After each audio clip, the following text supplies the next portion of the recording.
visibilizar como violencia algo que ha sido durante siglos, quizás, ¿no?, décadas, tomado, ¿no?, como violencia, ¿no? Es decir, es un gran tema.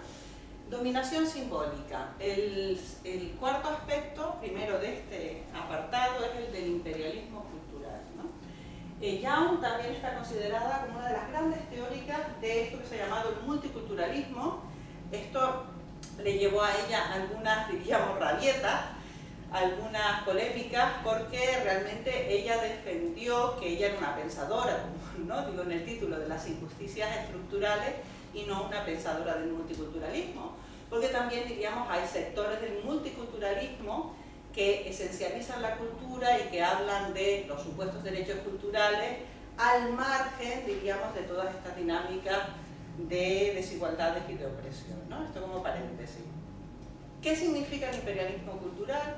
Invisibilizar las referencias del grupo y los estereotipos del grupo, y sobre todo el presentar como universales, aquí estaría el androcentrismo, el eurocentrismo, las experiencias del grupo dominante. Las experiencias del grupo dominante suelen presentarse como neutrales y por lo tanto ponen, diríamos, en los márgenes a las experiencias de otros grupos. Voy a poner un ejemplo sacado de esto que acaba de pasar, ¿no?, hace unos cuantos días, que es el tema de los Oscars.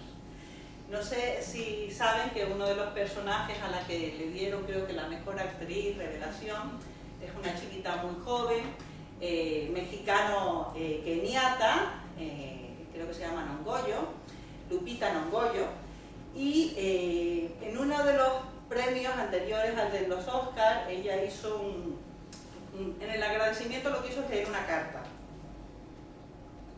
Y era una carta que una fan, ¿no?, una chica también negra, le había remitido hablando de lo importante que era para ella que hubiera actrices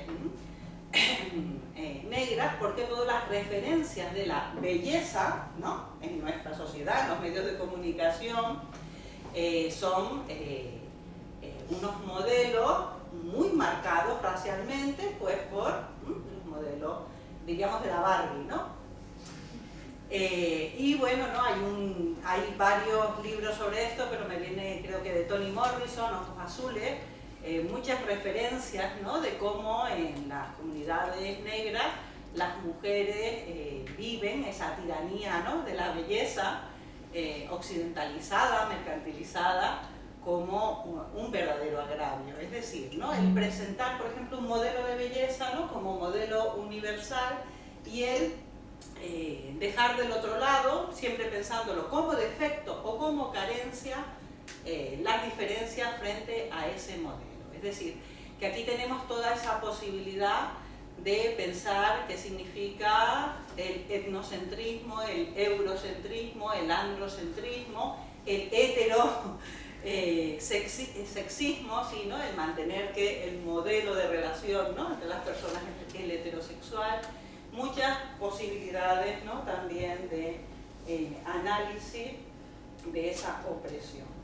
Y finalmente algo, quizás por eso le dedico más, ¿no?, una diapositiva entera, que me parece, ¿no?, extremadamente importante e inquietante, y es la cuestión de la violencia.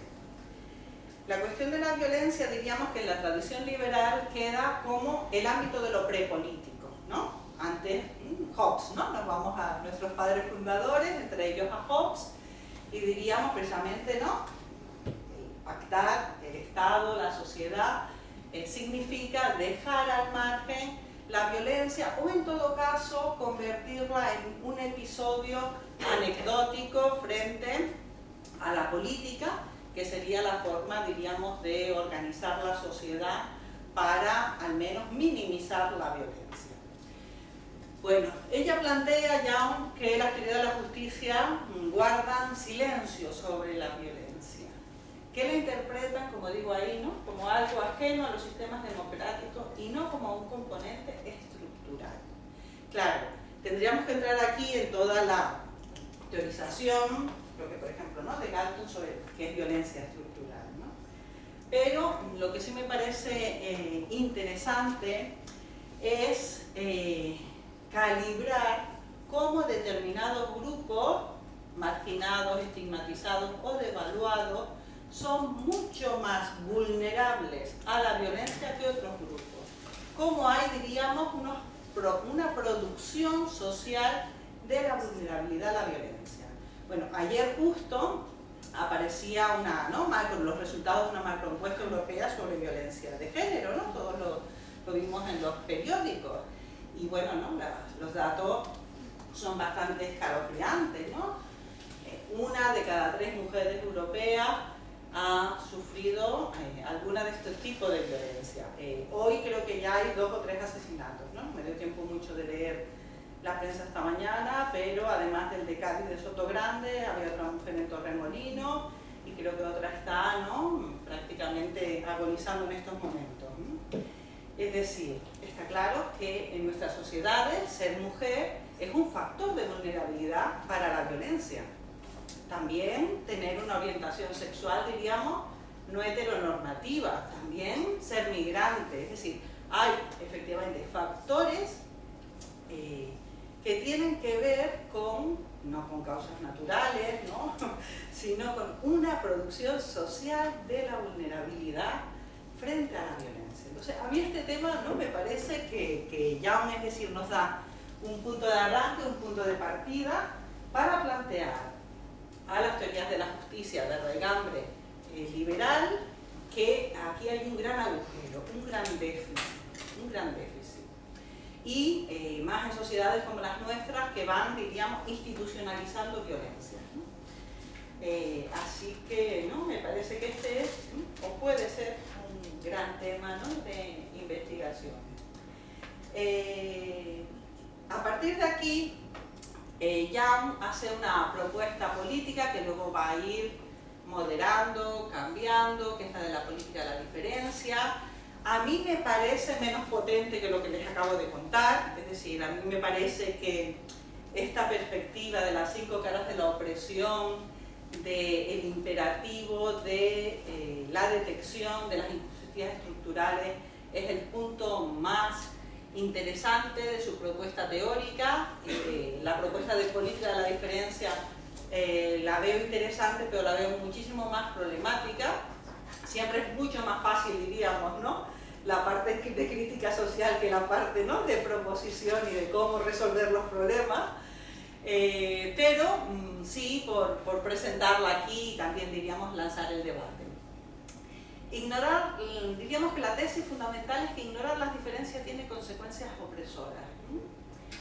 Por poner un ejemplo, ¿no?, México, que hoy también lo recordábamos porque acaba de morir Luis Villoro, ¿no?, un gran filósofo mexicano. México, por ejemplo, construyó el ideal del mestizaje.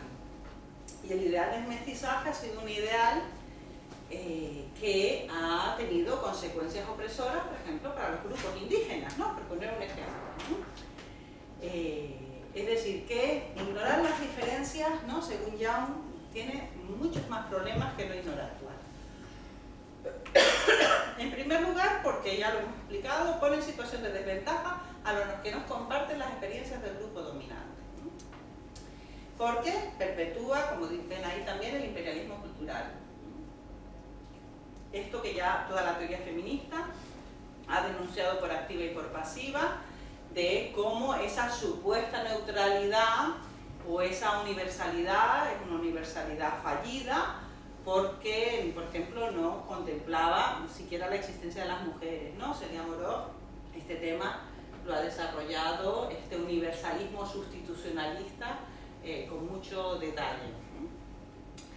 Y el tercer asunto, que no es un asunto nada baladí, es que los grupos oprimidos internalizan la desvalorización de los que son objetos.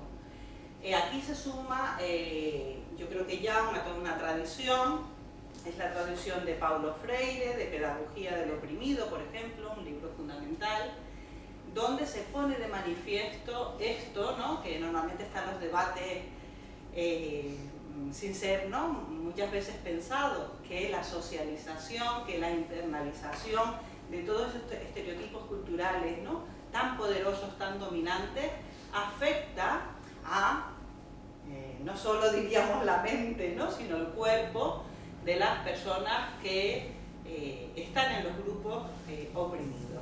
este es el gran tema que también Bourdieu analiza, hablando de esa colaboración, diríamos, que el oprimido hace con el sistema de opresión, en el sentido de que él es también un producto, ¿no?, de los valores, de la axiología de ese sistema de opresión y de la enorme tarea crítica que los movimientos sociales tienen que hacer para desnaturalizar, desnormalizar esos estereotipos, ¿no?, esas visiones.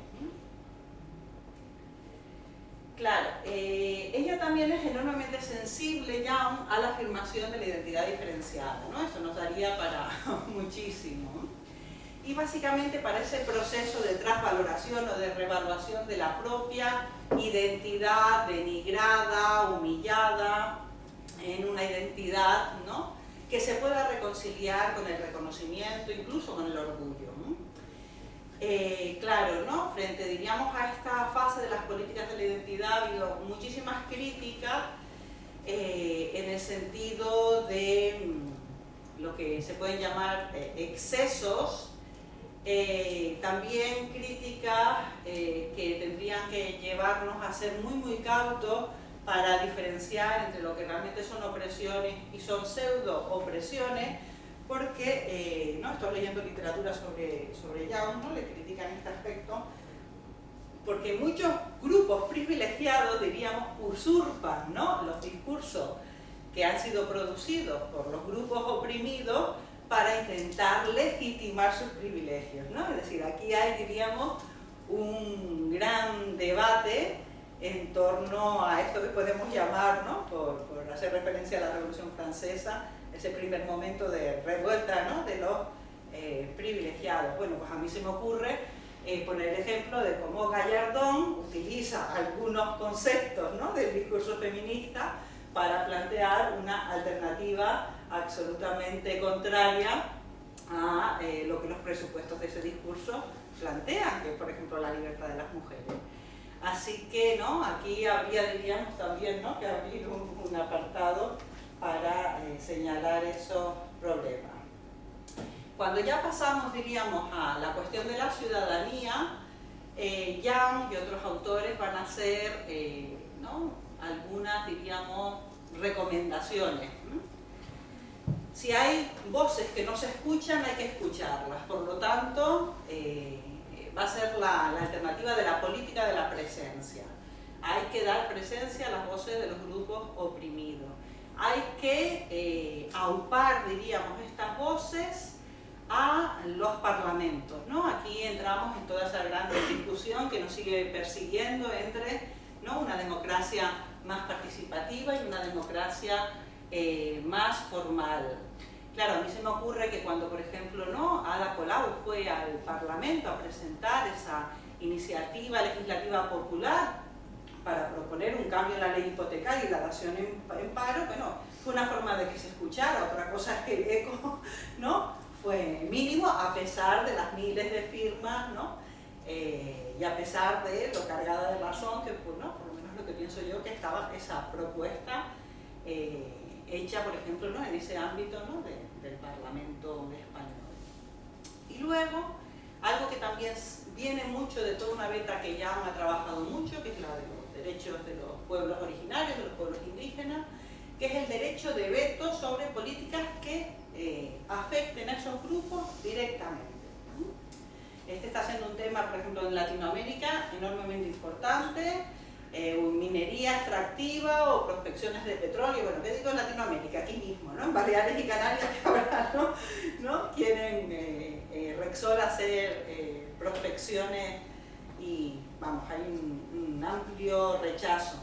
Bueno, pues diríamos, aquí la dinámica de los referéndums, la dinámica de poder vetar políticas que afecten, ¿no?, a grupos, a colectivos, sería también importante. Diríamos, por señalar mecanismos de esta posibilidad de una ciudadanía diferenciada.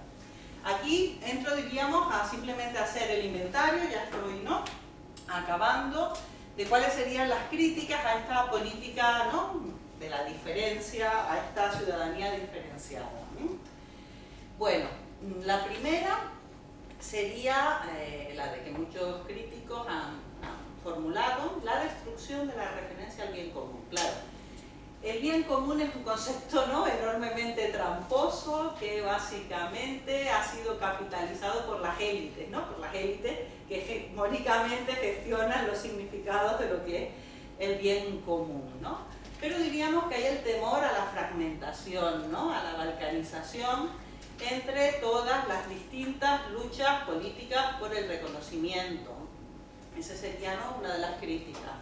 Otra es, diríamos, a la hora de determinar qué es un grupo oprimido, el gran problema de que esas identidades queden fijadas en el lenguaje administrativo, ¿no? Yo tengo una experiencia personal con este tema cuando tuve que escolarizar a mi hija en Lancaster, en Inglaterra, porque me pasaron una serie de cuestionarios donde yo tenía que identificarme con, diríamos, una tipología racial, religiosa, cultural, que para mí era totalmente ajena. Porque, bueno, no, te pones europea, pero bueno, del sur, ¿no? Realmente a lo mejor tienes más que ver con un latino, es decir, mucha gente no encaja, ¿no? Toda tipología tiene ese problema, sin embargo, es uno de los elementos fundamentales que las políticas de acción afirmativa, ¿no?, han tenido que desarrollar.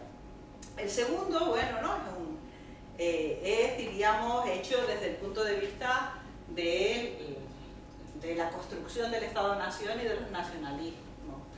El hecho de que si las políticas de la diferencia debilitarían la identidad nacional. Siempre me gusta poner esta imagen porque quizás Francia, ¿no?, sea la nación europea que, ¿no?, más ha institucionalizado, diríamos, pues su mismo concepto de ciudadanía y su mismo concepto de república, por ejemplo, en torno a valores laicos, etcétera, etcétera, ¿no? Entonces, siempre me llamó la atención encontrar esta imagen de una joven musulmana cuyo velo, no cualquier velo, sino de los colores de la bandera francesa, y que de alguna manera reclama, ¿no?, soy francesa y soy musulmana. Entramos en, diríamos, los conflictos de las políticas